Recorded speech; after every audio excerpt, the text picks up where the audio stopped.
तेलंगाना के हनमकुंडा जिला में बारिश से मकान मुनहदम, एक ही खानदान के 3 अफराद हुए हलाक। तेलंगाना में गुज़िश्ता 2 दिन से जारी वक्फे की शदीद बारिश के बाद मकान मुनहदम होने से 3 अफराद हलाक हो गए हैं। ये अफसोसनाक वाकया जुमा यानी आज हनमकुंडा जिला के श्यामपेट में पेश आया। मंडल मुस्तकिल का रहने वाला सामिया लोकपन शर्मा और भोगी जगमा जुमेरात की रात अपने कच्चे मकान में सो रहे थे कि रात भर की बारिश से जुमा की सुबह मकान मुनहदम हो गया, जिसके नतीजे में 3 अफराद हलाक हो गए। इत्तला मिलने पर पुलिस ने मौके पर पहुंचकर इमदादी कार्रवाइयां अंजाम दी। मुकदमा दर्ज कर लिया गया है और तफ्तीश की जा रही है।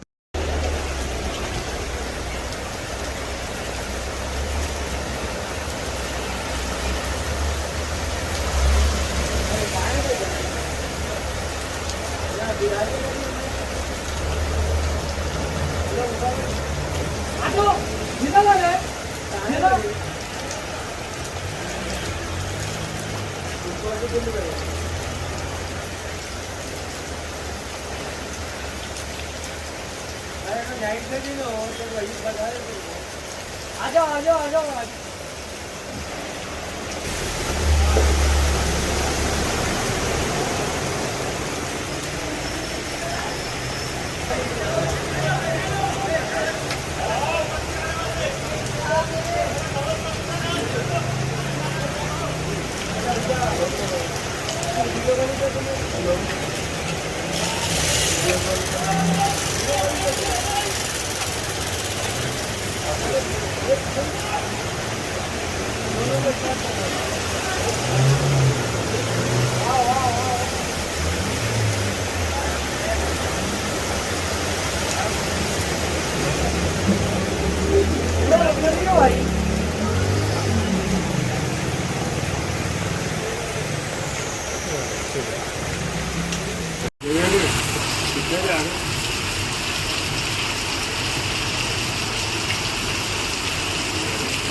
Hello.